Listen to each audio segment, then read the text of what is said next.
خب درود دوستان، ویدیومون رو ادامه میدیم در مورد شیپ بیلیارد. این یک شیپ بیلیارد کلاسیکه، قدیمی ترین نوع پیپ به حساب بیاد و خاصیت بیلیارد از دیدگاه بصری به این صورتیه که اندازه آتشگاهش حدوداً اندازه شنکشه. اگر که نگاه کنین آتشگاه تقریباً کشیده و بلندی داره و تقریباً اندازه شنکشه.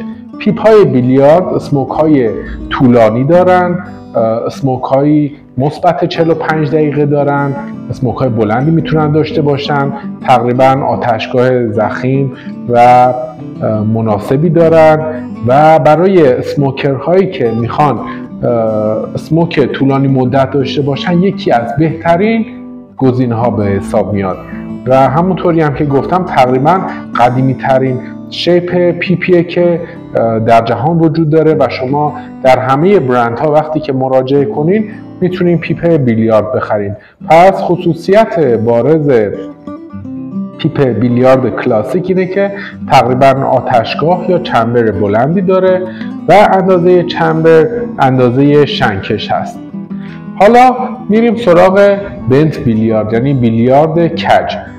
در بیلیارد کج یک بیلیارد کجه که همونطوری که میبینیم تقریبا بلندی آتشگاهش اندازه بلندی شنکشه، یا این بیلیارد باز کج دیگه که بلندی آتشگاهش تقریبا اندازه شنکشه و در دو شیپ خیلی پرکاربرد عرضه میشه. شیپی که انحناش 1/2 و شیپی که انحناش در حقیقت 1/4. این 1/4 و این 1/2، یعنی این انحنای بیشتری داره و این انحنای کمتری داره. حالا با دهنی‌های مختلف هم عرضه میشه. فرق بیلیارد کلاسیک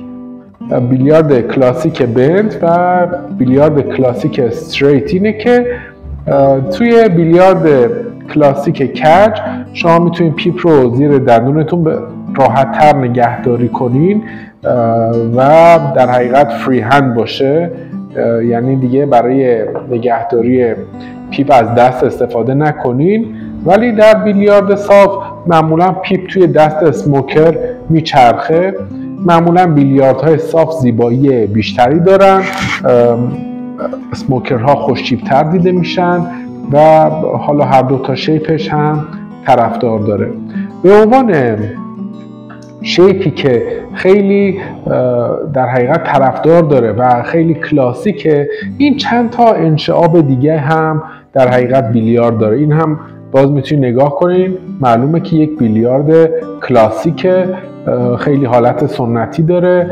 تقریبا اینجا یک زاویه 90 درجه رو ما داریم. حالا ممکنه 100% 90 درجه نباشه ولی عموما تداعی 90 درجه رو دارن و آتشگاهش هم آتشگاه کوچیکی نیست.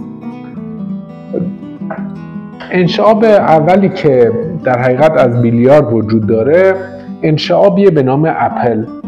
این یک پیپ اپل کج یا اپل بنت.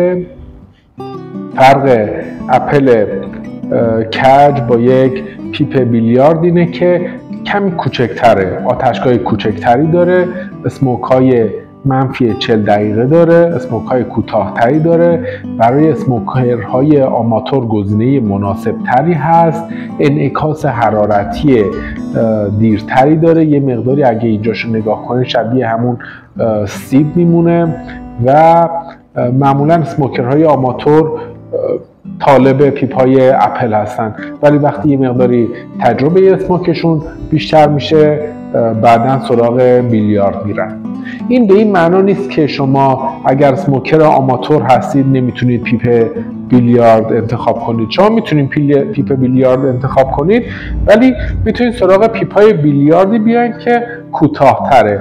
و اینجا یک انشعاب دیگه‌ای که وجود داره، این مدل از پیپ های بیلیارد اسمشون میشه پات. این مدل پات الان که مدل پات رو میبینید از اون آتشگاه سنتی و بلندی که بیلیاردهای کلاسیک دارن کمی کوتاه‌تره، ممکنه اندکی شنکش بلندتر باشه نسبت به آتشگاهش و برای اسموکرهایی که میخوان تجربه اسموک های کوتاه‌تری داشته باشن در حقیقت مدل پات میتونه گزینه جالبی باشه. توی پات ها هم شما مدل های بنتش رو هم باز میتونین ببینین.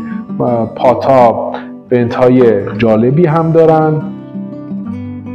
این یک پات بنت در حالی که این یک بیلیارد بنته. پس اگر که تجربه اسموک زیادی ندارین، میخواین سراغ پیپ های با حجم کوچکتر برین، یا اگر که پیپی رو میخواین که زیاد توتون استفاده نشه میتونین سراغ مدل پات بیاین. ولی اگر که اسموک های بلند مد نظرتون هست، میخواین به صورت مدت زمان زیاد پیپ بکشین، مسلماً بیلیاردهای کلاسیک گزینه‌های جالبتری هستن، گزینه خوبی هست. و یا میتونید سراغ مدل بنتش بیاین. این هم مدل بنتشه با انحنای کمتر و یا با انحنای بیشتر. خب حالا که فرصت رو من غنیمت میدونم، اینجا مدل ولکانو را هم داریم. میتونید ولکانو رو هم بهتون نشون بدیم. نوع آتشگاهش رو شما میتونید توی ولکانو ببینید. در حقیقت این نوع آتشگاه ولکانوه که آتشگاه شبیه آتشفشانه، تحمل حرارتی بسیار بالاتر، مدت زمان پیپ کشیدن بیشتر، معمولاً با انحنای بیشتر یا با انحنای کمتر هم شما میتونید پیدا کنین. دوستان اینو توجه کنین، ممکنه شما شیپ هایی رو بخرید که توی برندهای مختلف قیمت‌های مختلف داشته باشن. این بستگی به نوع سازنده داره. یعنی شما همین ولکانو رو اگر که برید توی بریبیا بخرید، ممکنه چند برابر پول بیشتری نسبت به برند پینوکیو بدید. در حقیقت طراحی بالاتر، ظرافت بیشتر، ولی توی بعضی برندها دیدگاه بر عرضه پیپ به نحوی که پیپ به صورت استاندارد طراحی شده باشه. پس این خیلی مهمه که شما اول از همه نام شیپ هایی رو که دارین بدونین، به راحتی میتونین در موردش جستجو کنین، ایده های خوب در موردش داشته باشین.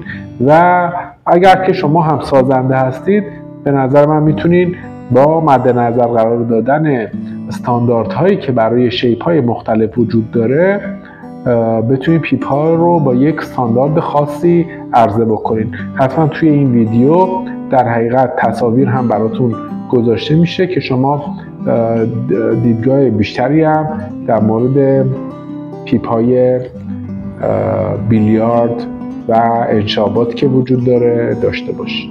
متشکرم از شما.